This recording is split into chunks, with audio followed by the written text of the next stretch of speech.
Conservative leader Pierre is highlighting how many people are leaving Canada, and they're in fact fleeing Canada because the cost of living is too high and they just simply can't afford it. This is a type of emigration that has not really been seen before in Canada, but is becoming more and more common now. So let's get into it and see exactly what was said. So in a recent video, he came out and talked about this lady that had left. So in a video posted Tuesday that's racked up hundreds of thousands of views across all platforms. Raquel, you'll never believe what she's done. You made a decision after you had your newborn. Her daughter, yeah, she's 3 now. She's 3 now? Yeah. And what was the decision you made? We were trying to find a larger house that was affordable, and it was not in Canada, and so we decided to move to Nicaragua. Pierre features a woman that he met while engaging with supporters who tells him she moved her family to Nicaragua in 2022 without any ties to the country after being unable to afford a larger home in Canada. This is nuts, Pierre says to the camera. This is nuts. So her family, a family from Cape Breton,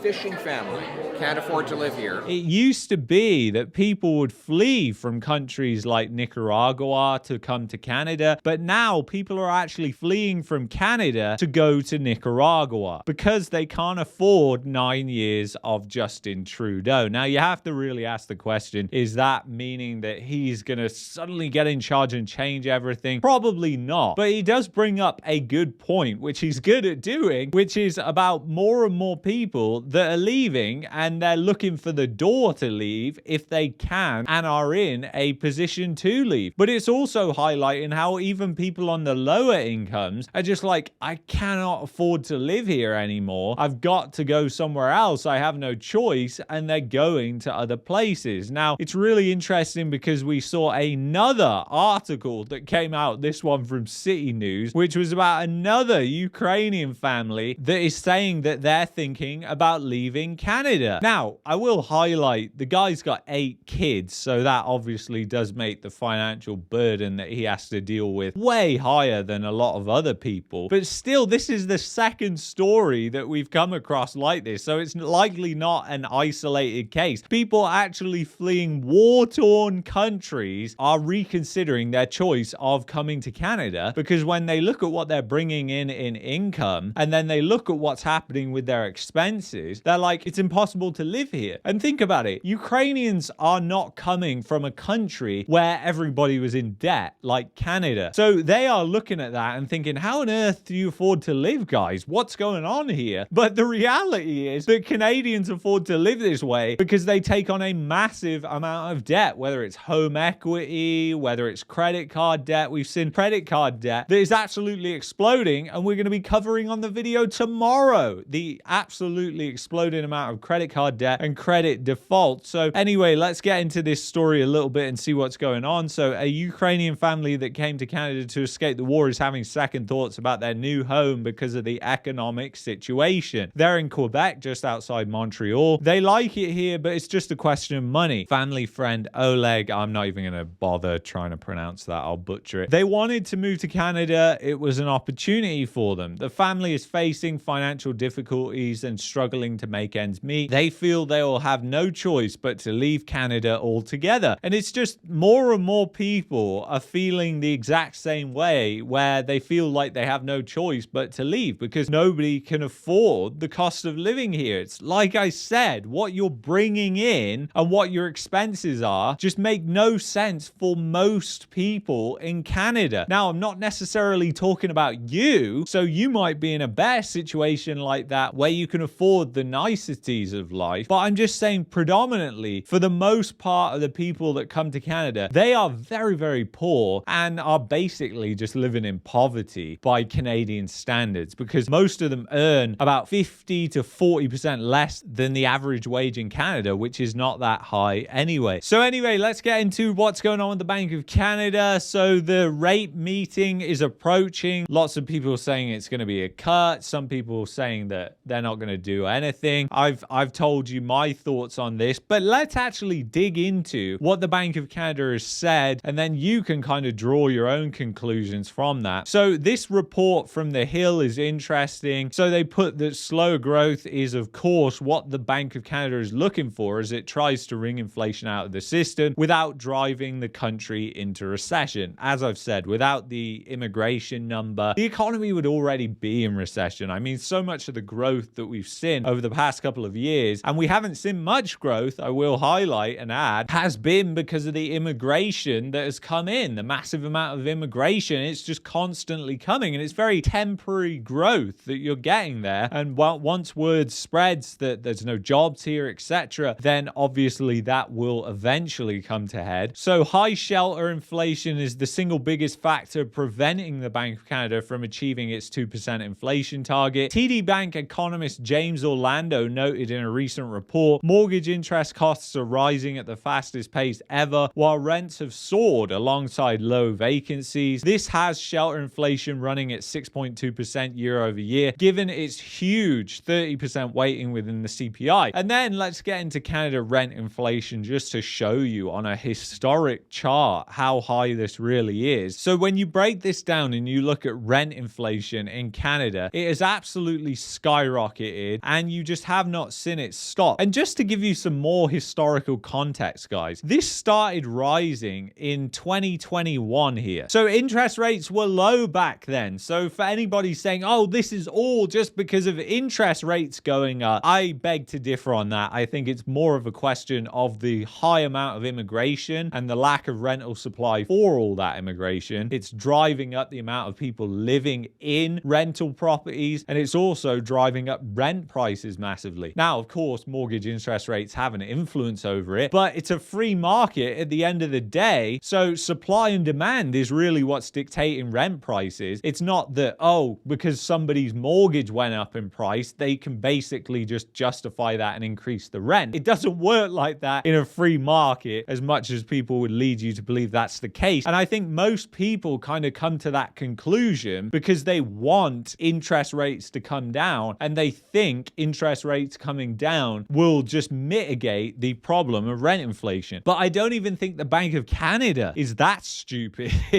To be totally honest with you, even they know this. So rent inflation started skyrocketing throughout 2020 and 2022, and then just continued essentially. And it is just not stopped, guys. And right now we are up, according to the latest report, around 8.2%. And if I put this on a 5-year chart, we're right up near the high that was set in March 2024. Now, the Bank of Canada knows that rent inflation is a massive risk because obviously there is only so much that people can afford when it comes to rent. And even if they're able to pay it, the question becomes, how are they paying it? Credit card debt, loans, things like that, which we know is the case. And again, we'll be covering in a video tomorrow. So it's interesting what's happened. But if you look at rent inflation, it was practically nothing in February 2021. And then it just absolutely skyrocketed ever since then. And obviously we've seen immigration that has actually ramped up hugely after 2021. And if you actually look at 2021 for immigration, the numbers were actually lower than normal because of the pandemic and everything that was going on. And what happened during that year? You saw rent inflation that was actually starting to come down as a result of that immigration slowing throughout the pandemic, which I think is very, very interesting. And then let's just quickly touch on what the Bank of Canada actually said in its last rate announcement. So based on the outlook of Governing Council decided to hold the policy rate at 5% and to continue to normalize the bank's balance sheet, which is QT, while inflation is still too high and risks remain. CPI and core inflation have eased further in recent months. The council will be looking for evidence that this downward momentum is sustained. And one way that they're going to be looking to see whether it's sustained is they're going to be looking at things like rent inflation and thinking, man, if we don't get this down, then there is a risk that this is just going to be sending inflation higher and higher and higher in the background. Because if you look at this chart, guys, there is no indication whatsoever that they are getting this under control as of right now. So it's very, very interesting. And then it says Governing Council is particularly watching the evolution of core inflation and continues to focus on the balance between demand and supply in the economy, inflation expectations, wage growth, and corporate pricing behavior. The bank remains resolute in its commitment to restoring price stability for Canadians. So they're still essentially talking about inflation being their main priority here, which I think is incredibly important for people to know. So anyway, if you've enjoyed this video, I would highly recommend that you check out that video there. And if you're looking for a VPN to get around the censorship in Canada,